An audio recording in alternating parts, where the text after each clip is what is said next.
Hey everybody, we are going to do a really impromptu video right now. I'm in the middle of tinkering around with my waterfall tank and I want to get this on video before I move on to the next step. So we're going to look at it right now.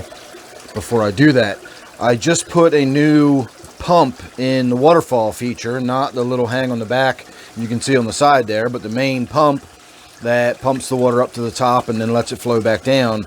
And if you can make it out in the back, it's that really bright green, very unattractive filter sitting back there. Pump sitting back there.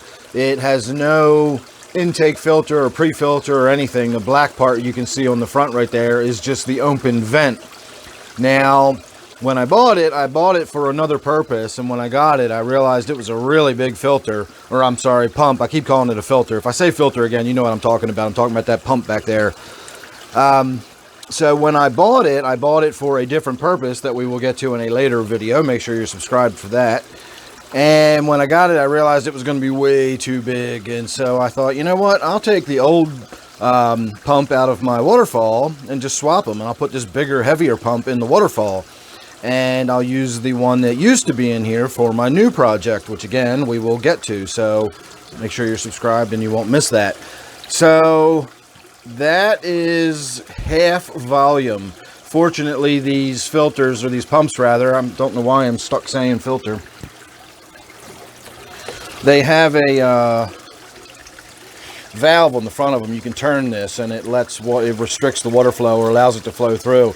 So that is wide open, and that's what we used to get off of my waterfall. And this thing feels ridiculous tiny compared to the one that's in there now. That thing is big. And so on full volume, we got less flow than this. We got considerably less flow than this. And this pump is turned to half volume at this point. So what I want to show you actually is the intake up here at the top. See that star pattern of water? Well, the way I had it set up, in order to prevent it from spraying out the top, was I put this piece of plastic on here. This is the ring around Teflon tape or plumber's tape. You know, it's got the sort of the inside spool and then the outside plastic ring. This is the outside plastic ring cut in half. And then I just ran a zip tie through it and then through the plastic grating on this to hold it in place. And the old pump only pumped enough water that it focused everything down, like all the water just squirted down and out of it. This is spraying so much water that that's actually just spraying around. See how it's sort of covering the front? But the water's coming out so hard that it's curling around and actually creating that sort of spray upwards. So I need to get up here and put a different little sort of contraption on there that either holds this out more like that or just put something bigger. Because as soon as it falls down flat again, that water comes out and curls around that. That's how much force that water's blowing out of there. So you can see how that's just not tenable. I'm definitely not going to keep it like that. We're probably actually splashing and getting water coming out of there, although at the moment it doesn't look like it's actually quite making it out, but pretty close. So we're gonna have to do something about that.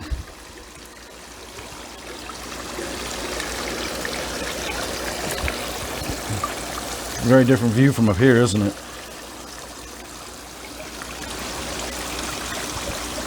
All right, everybody, let me get working on that and we will see what I come up with. Alright, so this is what I came up with. I just cut a corner piece out of the bottom of a pretzel jug there, which is that piece right here. I drilled 2 holes in it, and then I ran this zip tie down into one side of it, and then you'll see how we're going to attach it through there on the other side. We're basically just going to run this end through the screen on the inflow, and then back up and out through this hole, and then we'll go ahead and connect it on there, and basically we're going to replace what's there with something larger. So let me get started on that. We'll see what it looks like in situ. Alright, so there it is in situ. I've got it installed and I've already done a test, so I know it does work. I just wanted to leave it intact the way it is to show you how I've done it. So again, we just ran that zip tie through the little plastic grating there. It's you can kind of see it now that we got a clear thing on there. Not too complicated. once we get the water turned on, we'll see how it flows. I can go ahead and snip that end piece off if I need to. It's out of sight, out of mind. I'm not too worried about it, so we'll see how that goes. So give me a second and we'll see what it looks like with the water flowing. It looks a lot better than it used to. So I'm still getting a little bit of splashing, but I'm not too worried about the little odd drip of water or something that comes up here. This is what I took off of there. So we had this plastic ridge across the back, and then that lip there on the front is what was causing the water to sort of wrap around and squirt upwards around it, and that's why we were getting that little bit of star pattern going on. So that's what that looks like.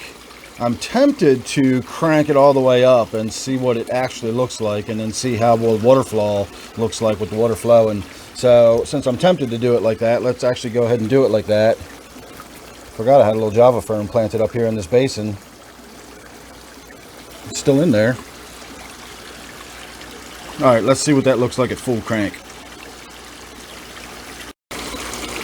Well, honestly, it doesn't seem a lot different. I did open it all the way up. I looked at it, so I know I turned it the right direction, and that's all we're getting. So to me, that doesn't really look visibly like a lot more water is flowing through there. But let's go down and have a look at the front of the waterfall and see what it looks like from there.